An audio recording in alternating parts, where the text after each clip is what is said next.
Who has ever felt like quitting and burning it all down? Today, we're going to talk about burnout and how you can avoid burnout and what to do if you are already in burnout. And I have my notes over here. So we are going to chat about what a brain dump is, boundaries, automations, and more. So first, if you are already feeling burnt out, I wanted to share some tips in the beginning, and then we'll move on to how to avoid it if you're not there. So if you're already feeling burnt out, you can do a brain dump. So I actually learned this from Caitlin James, and a brain dump is essentially taking everything that's in your head and putting it all on one piece of paper. It's just really exhausting to hold so much information in your mind. So it's really helpful to just write it all down. So for an example, this was my brain dump for the month of August. I was just feeling a little bit overwhelmed and I just wanted to get it all out there. So I wrote down everything that I'm going to need to do. And then as you accomplish them or you get them done, then you just cross it out as you go. There's a lot of moving pieces to running your own business, and you never want to forget anything. And sometimes it can cause a little bit of anxiety if you're feeling like you're juggling too many balls and you don't want to drop anything. So a brain dump is a really great way to kind of put it all on paper so you can look at it, make sure you're not forgetting anything, and it kind of gives you a little bit of a peace of mind. Another thing, if you're currently in burnout, is to say no to inquiries that are going to add to your stress. So it could feel sometimes like you want to say yes to everything because you're trying to grow your business, and it could feel like you're missing out on an opportunity if you don't say yes. But if you're currently feeling burnt out, then you really need to trust your gut. And if like your gut reaction, like when you see the inquiry is like, oh, I do not want to do this, or oh, that would add so much stress to my plate right now, then say no. It's totally fine, and you got to give yourself some space to come out of the burnout. And it won't be forever, and new opportunities will come. So just feel free. I'm giving you permission. If you're feeling burnt out, say no to inquiries that are going to add to your stress. So that brings me to how to avoid getting burnt out in the first place. First, number one is boundaries. So strict boundaries in your business and in your life.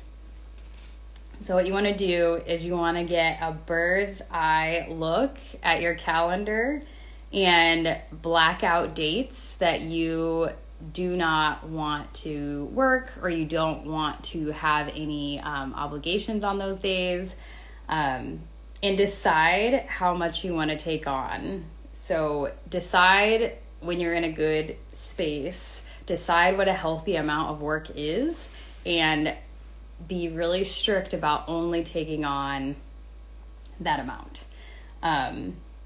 Say no to inquiries that do not align with those boundaries. So looking at the blackout dates and looking at how much you want to take on, just be really strict about what inquiries you say yes to.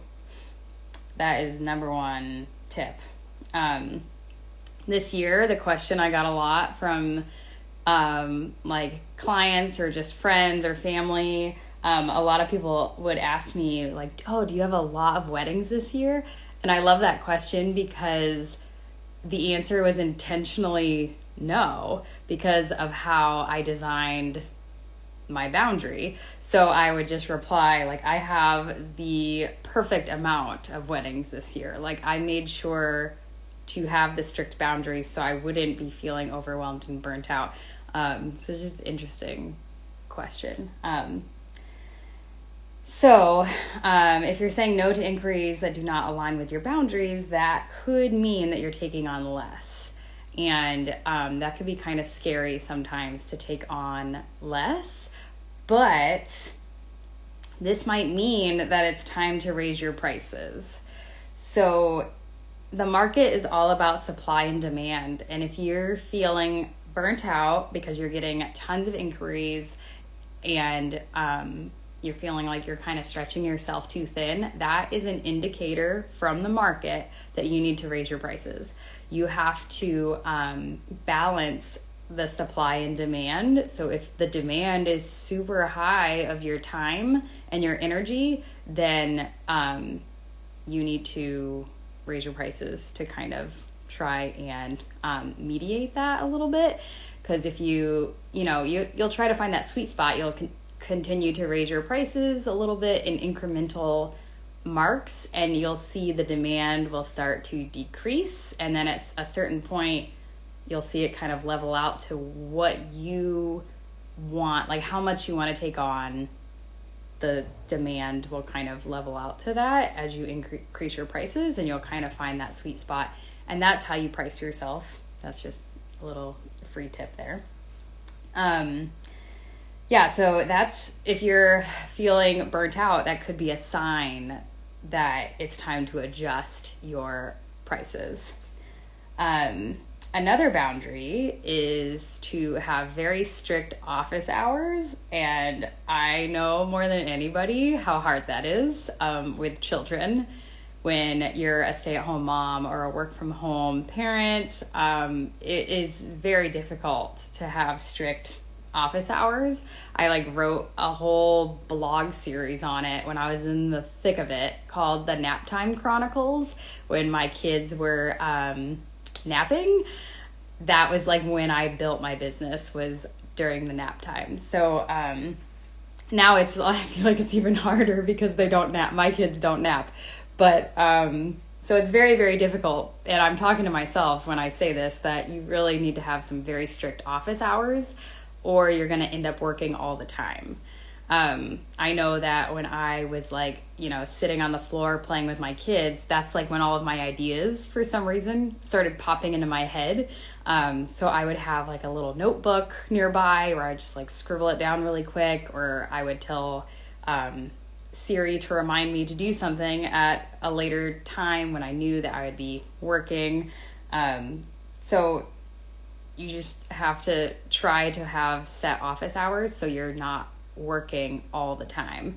I know that when I first started my business and when I had really little kids, it kind of felt like working felt more like a break.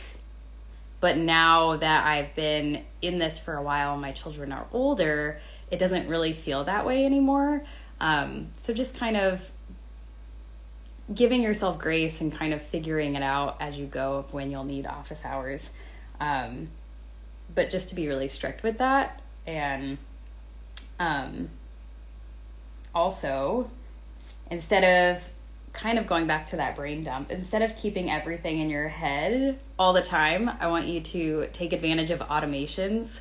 In the world of AI, I mean, not just Siri and Alexa, but automations can remind you to do things so that you won't have to just constantly keep it in your mind, or constantly writing it down or putting it in your calendar. I use a client management software called Honeybook, and it reminds me to do things for my clients along their client journey. And I know there's a lot out there that will allow you to create automations so you don't have to constantly be thinking about it. You can also hire a virtual assistant. There's lots of different things you can do to not have to be the one who remembers to do everything all the time, because that's exhausting.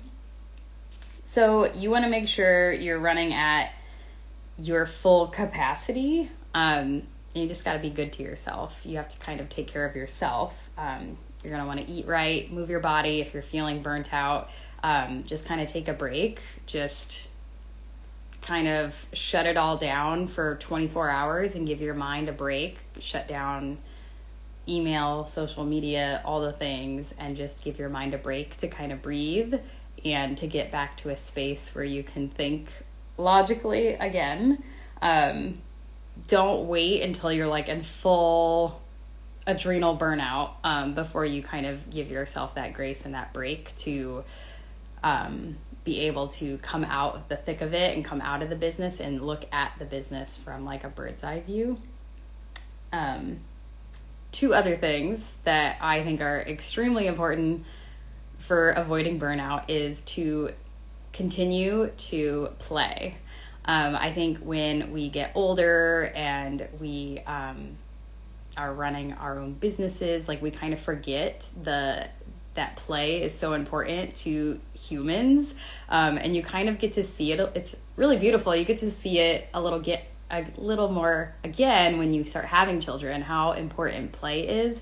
But that is such a good way to just get out of that stress, just to play, be creative, do something just for fun. Like it doesn't always have to have a reason or like a means to an end. Is that, I don't know. But it doesn't always have to be something that you're gonna, like, you don't have to be creative because you're gonna sell it, or you don't have to do something that you'll show somebody. Just do it just for fun. So that's really important to avoid burnout. And something that I've been implementing very recently is a Sabbath day. So one day where you just do not work. You don't think about work. I don't even listen to like work podcasts. I don't even read any kind of business books on my Sabbath days. Granted, I've only been doing it for like 3 weeks, but it's so important, and I'm terrible at it right now. So I'm hoping to get a lot better. But I think that it's so important to give your brain a break, that like you are like a whole person. You're not just your business. Like you have lots of other things going on with you that's not just your business. So taking one day a week just to not worry about it, it's freeing, it's liberating. So whether you are currently in burnout, this is like, 'tis the season for burnout. The fall is just so busy, or if you are looking for ways to avoid burnout, I hope that this video was super helpful for you. Be sure to save this video to come back to, if you ever need it. And let me know what else you want me to chat about now that we're kind of in the full swing of fall schedule. I'm hoping to hop on every Friday around this time to do some kind of chat, but I want to know what you want me to talk about. So let me know, and have a great weekend.